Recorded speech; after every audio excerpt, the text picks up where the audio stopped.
Elle est dans une recherche identitaire. J'avais 5 ans lorsque nous avons quitté l'Afrique pour l'Alsace.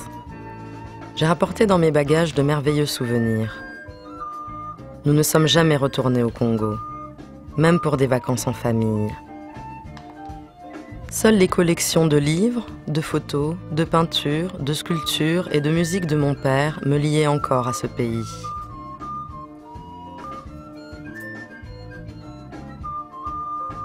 En l'an 2000, mon père est mort.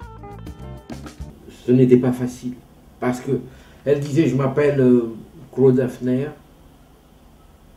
La première question qu'on lui posait, « comme Pierre ?»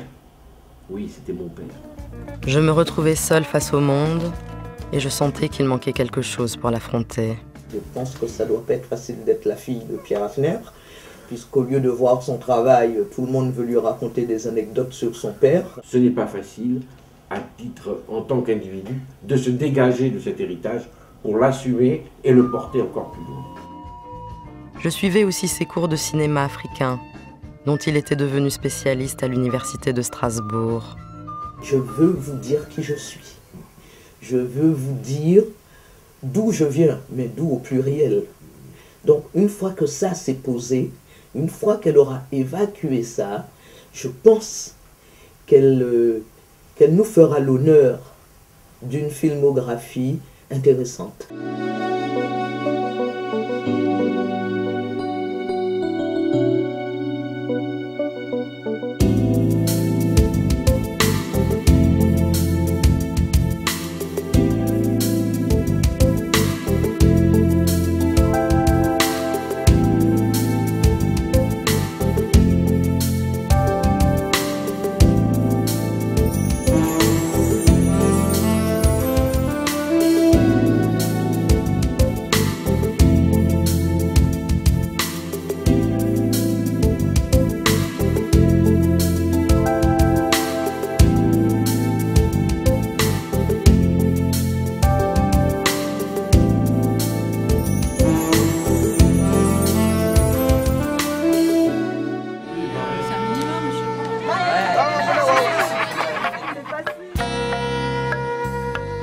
Je suis la fille de Soudila Mwembe, née en République démocratique du Congo, que l'on appelait autrefois Zaïre, et de Pierre Hafner, un fils d'Alsace parti en Afrique dans les années 70 pour enseigner le cinéma. Mes parents se sont rencontrés à Kinshasa en 1975. L'année suivante, je venais au monde.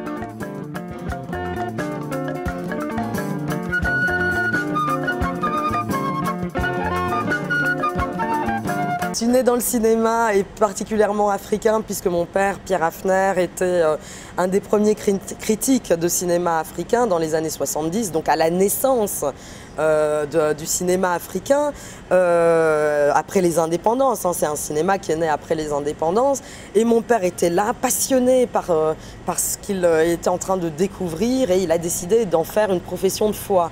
Pierre doit être heureux de voir que sa fille reprend sa mémoire, son héritage, son engagement, et à sa manière, poursuit sa démarche. Poursuit sa démarche sans pour autant être esclave d'une tradition familiale, mais tout simplement parce que toi, Claude, tu retrouves le sens profond de son engagement aux côtés des cinémas du continent. Parce que c'est une manière aussi de faire le pont entre tes racines. Elle est française et congolaise. Elle est plus riche que tous les Français, elle est plus riche que tous les Congolais. Donc, et c'est ça qu'il faut qu'on comprenne. Et sa manière à elle de nous le dire est très subtile. Mais je suis aussi la fille de Soudila Mwembe. Soudila Mwembe, qui elle n'a rien à voir avec le cinéma, mais qui m'a donné... qui m'a vraiment, en tant que femme, aidé à me construire, à trouver, à puiser mes forces et à puiser, à additionner la richesse, à composer avec ma double identité française et congolaise.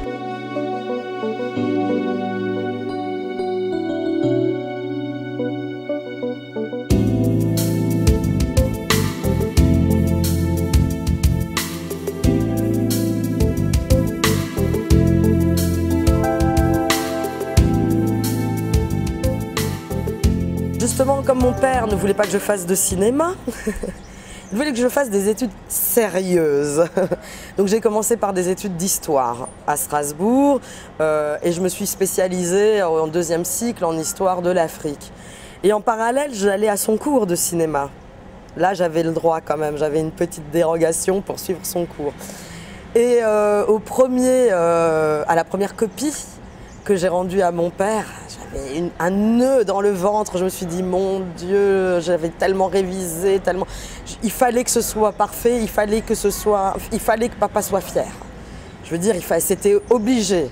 Je ne pouvais pas le décevoir parce que c'était aussi comment dirais-je, un challenge.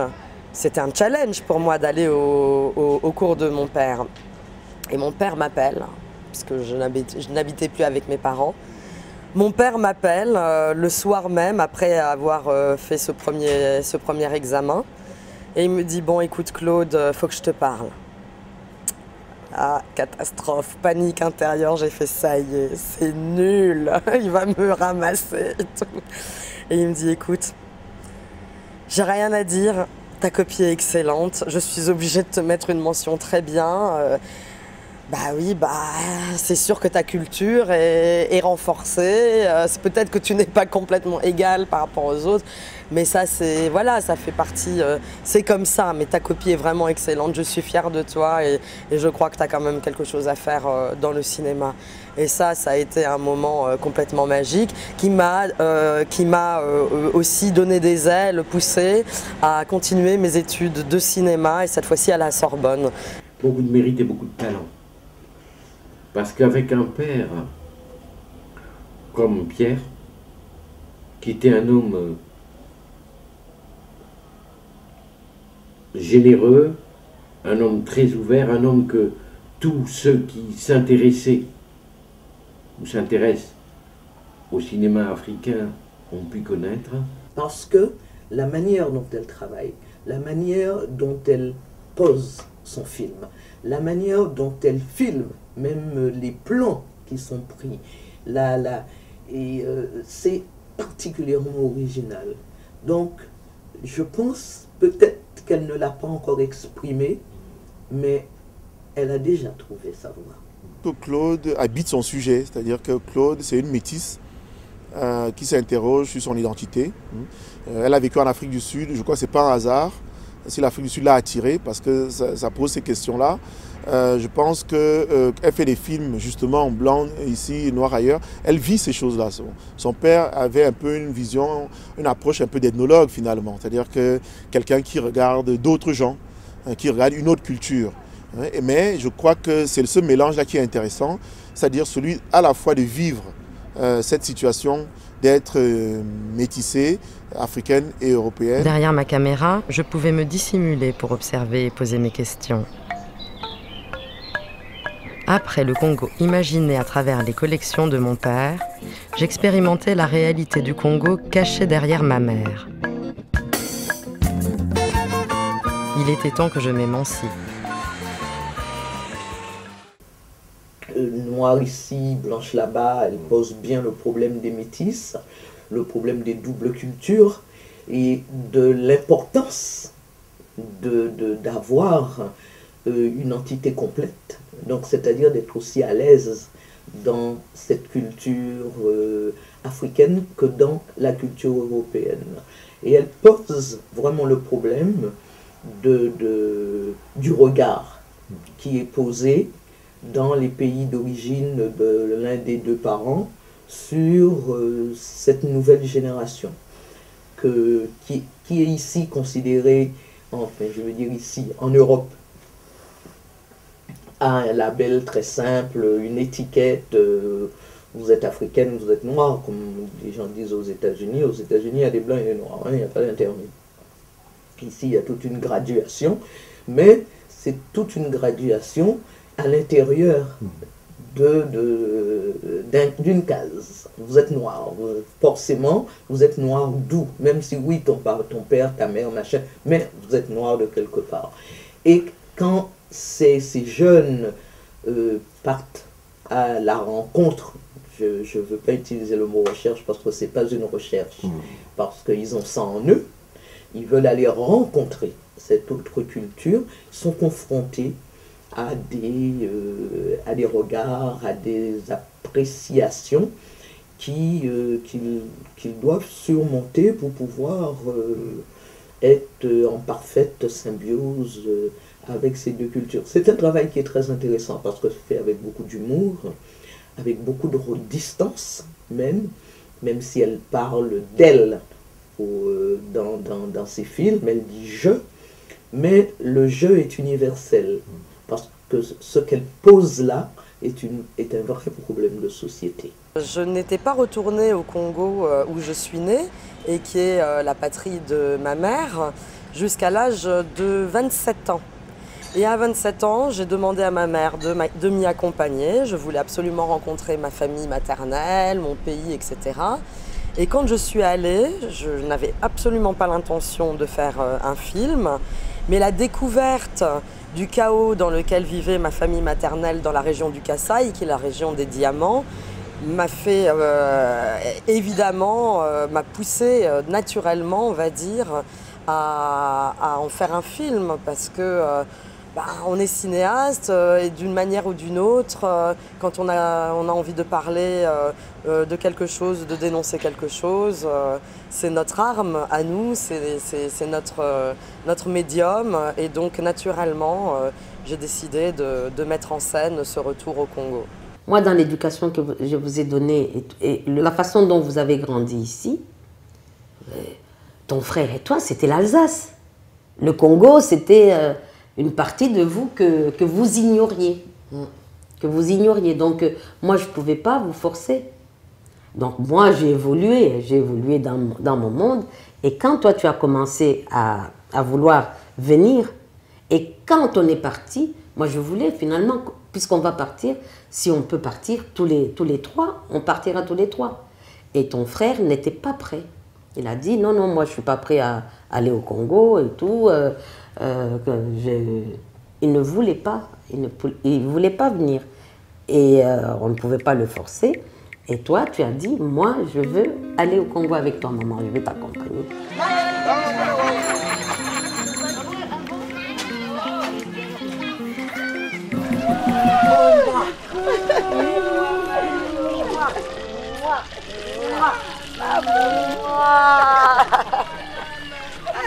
Mémé! Oh là là!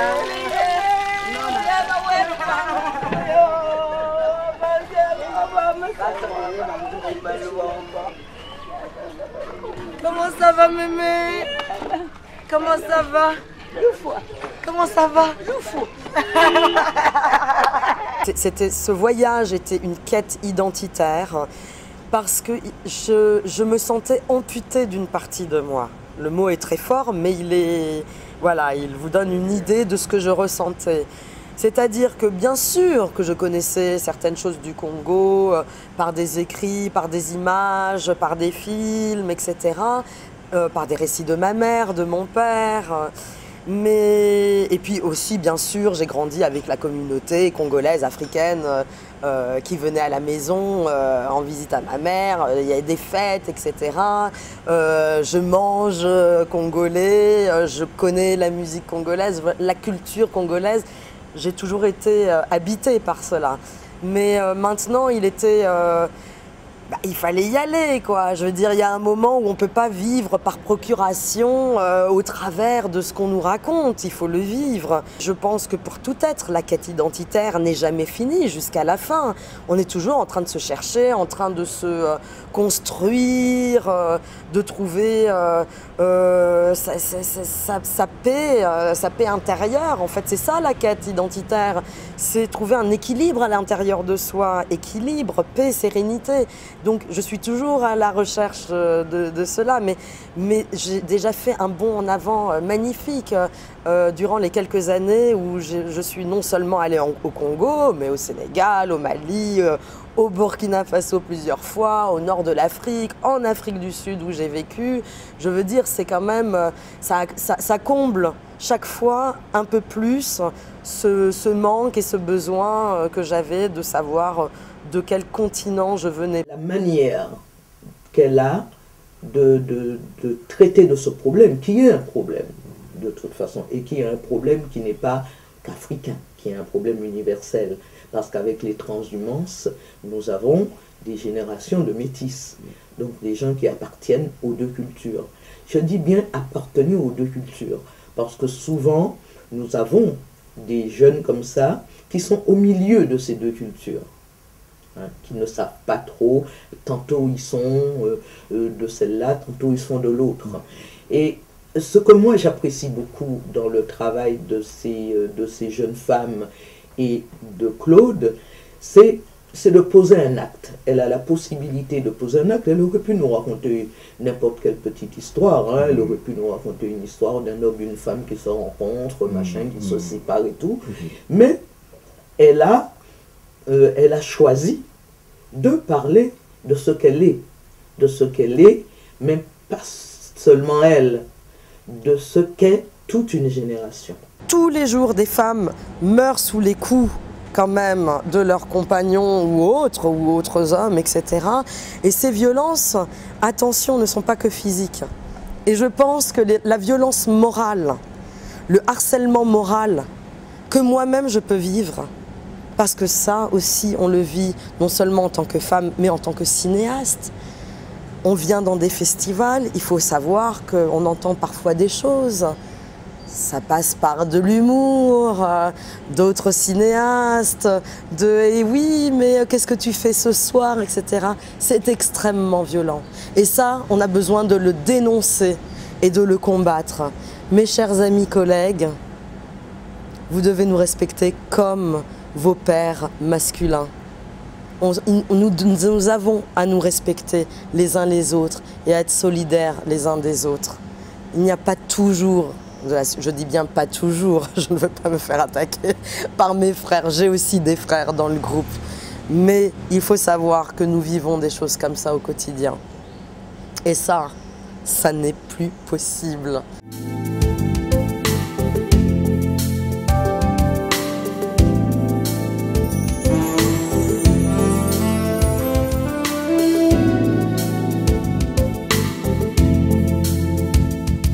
Il y a des choix qui s'opèrent. C'est évident que Claude Hafner, c'est un passeur, comme son père l'a été. Mais il est de multiples voies pour être passeur. Directeur de festival, c'est aussi une manière d'être un passeur, de transmettre l'amour du cinéma, la culture du cinéma et les identités telles que le cinéma les porte. Je me souviens juste que quand j'avais 7-8 ans, dans ma chambre, j'avais un tableau noir et quand j'étais seule dans ma chambre, je m'amusais à faire la maîtresse d'école et j'écrivais sur le tableau « Aujourd'hui, nous allons faire, etc. etc. » Donc peut-être qu'au fond de moi, il y avait toujours aussi ce désir d'enseigner.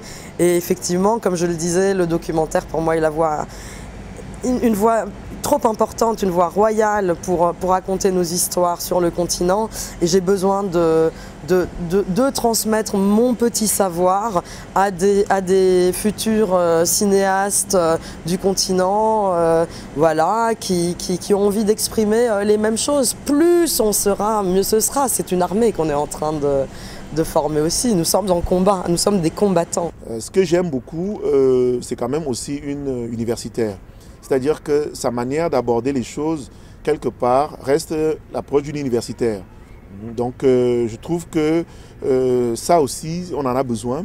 C'est-à-dire que cette rigueur-là, même si le cinéma, ce n'est pas forcément l'académie, mais je pense que le regard que Claude porte, son discours, tout ça est influencé par ce background-là. Et ça, je respecte beaucoup ça.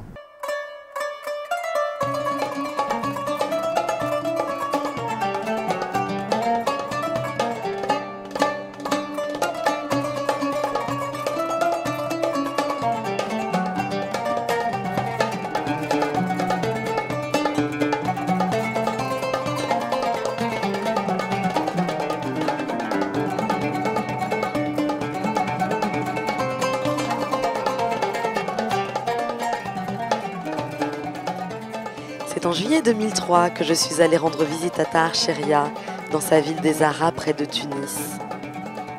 Tahar Cheria est un des pères fondateurs du cinéma africain. Animateur des premiers ciné-clubs et initiateur de la première revue spécialisée, il est appelé en 1956 par le gouvernement tunisien pour créer un service du cinéma. En 1966, il fonde les Journées cinématographiques de Carthage, le premier festival de films panafricain. Et en 1970, il est nommé par le Quai d'Orsay à la tête du service cinéma de l'Agence culturelle de la francophonie. Pendant plus de 20 ans, il entreprend d'aider et de développer la production du cinéma africain. Mais pour moi, Tahar était surtout le grand complice et ami de mon père, Pierre Haffner. Il faut par tous les moyens possibles finir nos films et les rendre. Et ça, c'est vraiment très difficile. On n'est pas à égalité avec nos amis réalisateurs, nos collègues réalisateurs occidentaux. L'autre chose, c'est qu'on est très vite catalogué, étiqueté. Alors, dans mon cas, c'est doublement pénible parce que quand je veux faire un film en Afrique, on me dit « Ah ben non, mais toi, t'es française, machin et tout », c'est le titre du film. Hein. Et quand je veux travailler en France, « Ah oui, mais bon, ce serait plus intéressant si tu nous proposais un film sur l'Afrique et tout », et on se dit « Mais c'est incroyable, est-ce qu'on peut être libre de nos sujets? Est-ce qu'on peut faire nos films comme on le souhaite, quoi? On est encore un peu obligé de répondre à une certaine demande qui parfois est avantageuse, mais souvent est désavantageuse. Quand on arrive à parler de problèmes aussi importants, de faits sociaux aussi déterminants pour l'avenir de ces enfants, on ne le fait pas avec autant d'humour si on est dans la douleur. Je pense qu'il est absolument primordial par les moyens techniques qui nous sont offerts, c'est cadeau quoi aujourd'hui d'aller filmer en Afrique et ailleurs. Donc il faut qu'on raconte nos histoires du continent. Il faut qu'on crée notre histoire. Il y a toujours l'histoire, hein. Mes études d'histoire sont toujours présentes, que ce soit par témoignages, par archives. Il faut qu'on garde, il faut qu'on récupère nos archives où elles sont éparpillées un peu partout. Il faut qu'on les restaure, il faut qu'on les mette en image, il faut qu'on garde notre patrimoine et il faut qu'on s'en reprenne possession parce que pour l'instant c'est encore l'Occident qui possède nos archives. Si on veut voir un film africain, on va à la Cinémathèque Intel en France, à New York, etc. Si on veut connaître notre histoire, on lit le livre d'un tel. Mais il faut qu'on écrive nos histoires et le cinéma est une manière magnifique d'écrire notre histoire. Après 30 ans de vie en Alsace, elle s'est réconciliée avec elle-même et moi je me suis réconciliée avec elle. Elle jubile à l'idée de devenir enfin grand-mère.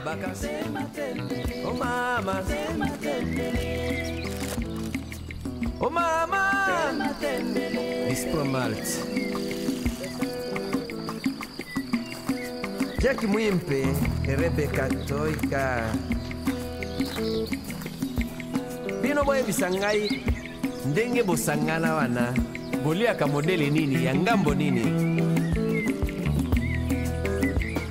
Poso Nathalie Guillaume Delice ya solo.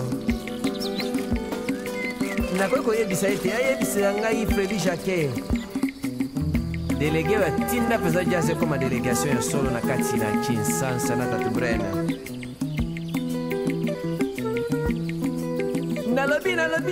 Entre le noir et le blanc, j'ai trouvé ma couleur. Puisse l'enfant tant attendu que je porte trouver la sienne.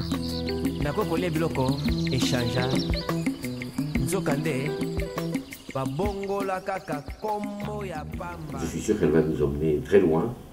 Je ne souhaite que cela. Et nous proposer ses propres films à elle, en fiction comme en documentaire. J'ai des projets en Afrique et j'ai des projets en France qui sont complètement différents et des projets. Et j'ai un tout petit projet de long métrage, de fiction, je veux dire, qui prendra aussi le temps qu'il faudra. Mais Ça va aller. Comment elle veut être acceptée d'un côté comme de l'autre et qu'on veut qu'on la considère comme une personne à part entière, hein, plus riche que ceux qui ne détiennent qu'une seule culture. J'espère pour la génération de ma fille, qui n'a même pas 2 ans, j'espère qu'elle n'aura pas à subir ce qu'on est en train de subir encore aujourd'hui. Même si je sais que c'est complètement utopique. Mais nous luttons toutes ensemble, nous devons lutter toutes ensemble au quotidien. Et ne jamais, jamais, jamais laisser passer ne serait-ce qu'une parole qui est agressive pour une femme.